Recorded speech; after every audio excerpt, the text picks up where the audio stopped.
How to create a receipt plan. From the Worksheets tab, click into the appropriate worksheet listed in the overview screen. In this example, we will use the worksheet we created in the prior video that resides in the 2016 Spring folder. Let's click into the worksheet. Only Receipt Plan, Pack Optimization, and Optimization Results tabs will be visible. The remaining tabs will appear only after packs have been selected and the SPO Volume Group tab has been created. The initial receipt plan will default based on the season, year, and season folder where the worksheet resides. In our example, our worksheet resides in the folder 2016 Spring Season. All fields highlighted in red are required to be completed in order to run the receipt plan. The first red field is Optimization Type, which will default to SSCM, which means Single Style Color Method. All receipt plan worksheets will be created this way unless you are creating a master pack, which will be covered in a separate video. The next required field is the Flow Plan template. Click into the drop-down menu and double-click the name of the template that will be used in the receipt plan. The Flow Plan drop-down will only display the templates created for that SHC division and source plan year and season. In this case, 2016 Spring will be visible for the specific division. The downfill button can be used if you want to use the same flow plan for all style colors. Next, verify or edit the first and last in-store dates. These dates will default to the first and last week selected in the flow plan template. If changes are necessary to the in-store dates, click within the date cell that needs to be updated. A separate pop-up window will display and the dates can be modified using the calendar. Let's update the in-store date for the color blue-green because we want to set that color at a later date than our core colors. Let's navigate to the month of April and select April 1st as the new in-store date. The new date now appears. Changes to in-store dates are done at style color level, but the new in-store date must fall within the original dates specified in the flow plan. In this case, the dates must fall between February 27th to July 16th. Date changes can also be made by climate zone or custom grouping. Click the slide bar to the right of the last in-store date column. A pop-up window showing the climate zones or groupings will appear, and the dates can be modified using the calendar. Again, any changes to in-store dates must fall within the dates specified in the flow plan. Next, let's enter in presentation units min and max for each style color. Think of setting the fixture and how you want each color represented on that fixture for your sets. The presentation min is the minimum number of units you want on the floor at all times by color, and the presentation max is the maximum number of units you want to set a store with by color for your initial delivery. In this example, I have 4 colors, and each color has 4 sizes: small, medium, large, and extra large. Your minimum should be no less than the total number of sizes. In this case, that would be 4 pieces, but I would like to have at least 6 pieces on the floor at all times for each color. Next, I want to put a maximum number of units I want to set a store with in the initial delivery.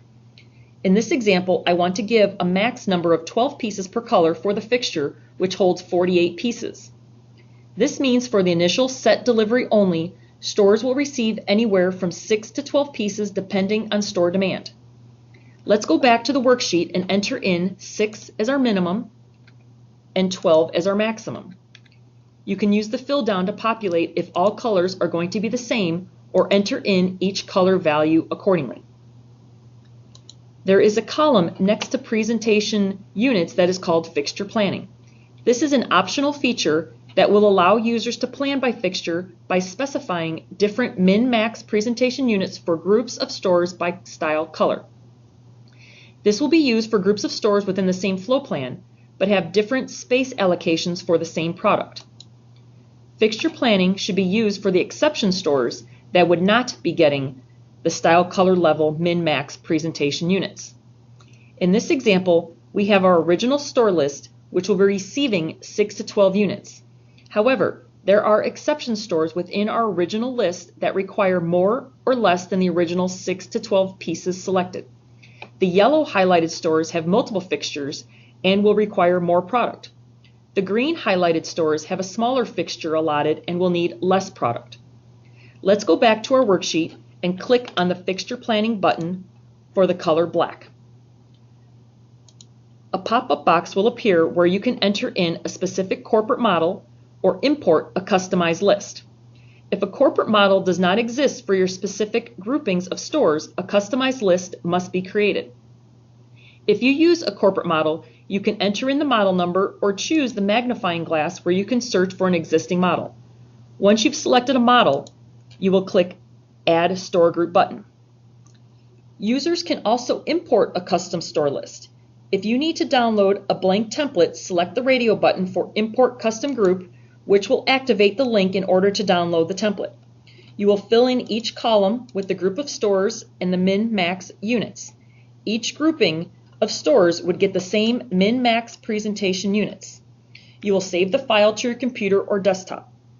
Here is an example of a completed template. My first group of stores have multiple racks, so I'm giving them 8 as a minimum and 24 as a maximum. My second grouping has a smaller fixture and I want to give them 4 as a minimum and 9 as a maximum. So let's now import the completed template. So I will select the radio button to import and navigate to the location where I saved my template. Double-click the file, and the quantity will fill in for your template for the 2 specific groups. You will click Save. This process will need to be done for each color that has the exception to the style level values. Next, enter conveyable units, min and max. This is the range of units that can fit into a box and be conveyable through the supply chain. These parameters will be used to determine the pack size for cartons and the flowback quantities according to store demand. So let's go back to our worksheet and enter in 6 and 12 as our min and our max. And you can use the fill down if they're all the same. So in our example, if I put my minimum as 6 and 12, the packs will optimize no less than 6-piece cartons and no greater than 12-piece cartons to best meet store demand. Next, let's enter and verify the cost in retail. This can be updated if necessary. This information populated for us since the details were successfully sent from iPlan. As you can see, the blue-green color will need to be updated as it was not an iPlan color. So let's use the fill down arrow to update the blue-green color. Next is the online setup cost. This will auto-populate once the receipt plan tab has been saved. If you scroll to the right, the next highlighted field is buy quantity. You can enter in the buy quantity if updates need to be made individually by color, or the column to the immediate left called % of the total style can be used to enter the percentages for the individual colors to the total buy quantity for that style. Either way is acceptable. In this example, let's change the percents to be 30% for the first 3 colors and 10% for the blue-green. As you can see, our buy quantity adjusted accordingly. We have now filled in all the required fields. The last 2 columns, send to all stores and force set first week, which are to be used in special circumstances only and not used as the norm. Using these fields will override the recommendations the system would have calculated to best meet store demand. For example, if you have items in an ad that must be represented in all stores, by selecting the checkbox Send to all stores, this will force all stores within the flow plan to receive product. The last field, Force Set First Week, is a checkbox which will force the set week for all stores within the flow plan to match the receipt plan's first in-store date. In this case, it will set all stores on February 27th. Again, the system will override the recommendations for when the store should set. Keep in mind, this is being monitored by leadership and how these exception fields are being used. Click Save in the upper right corner. Save is required to initiate the buy recommendation. Calculations will occur during the save process and will display as in progress until completed. Users can only continue creating the worksheet after the recommended buy quantities are complete. Click on Refresh Receipt Plans in the upper right corner to refresh the screen. The screen will not automatically refresh on its own. CMA will calculate the following fields by color. Recommended buy quantity. This is the amount the system will recommend as the total buy quantity. You can see the difference between the original buy quantity and the recommended buy quantity. Next is the recommended total set quantity. This is the total number of units in the set delivery. Next is recommended total flow quantity. This is the total number of units in subsequent deliveries. Next is number of stores planned. This is the total number of stores in the flow plan template. The number of stores receiving product. This is the refined list of stores receiving product. You can see the difference between the number of stores planned and the actual stores receiving product based on store demand. The last column, .com quantity.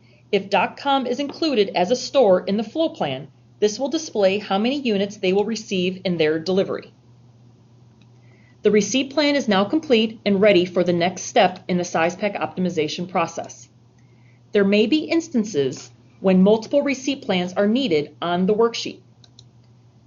Some examples of adding multiple receipt plans would be if you decide to rebuy the same style color in a new season, add a new color or style to a worksheet after the initial receipt plan has been created, or you want to split a shipment and hold back quantity to deliver at a later time frame. To add a receipt plan, you will click Add Receipt Plan button across the top and a pop-up will appear. Add in your receipt plan name. Make sure the naming of your receipt plan does not include the word set. If set is in the naming convention, it will treat all deliveries as a set, including your flow deliveries. Next, select the source plan season. Let's choose 2016 summer and click OK. The new receipt plan will be visible. You will need to use the drop-down box in the upper left corner to see each receipt plan. There is also a command button to delete a receipt plan. This can only be performed if you have more than one receipt plan created. You will select the radio button for receipt plan to delete and click Delete Receipt Plan. A pop-up box will appear asking if you want to delete the receipt plan. Click OK. The receipt plan has now been removed. Navigate to the next e-learning video, Pack Optimization Overview.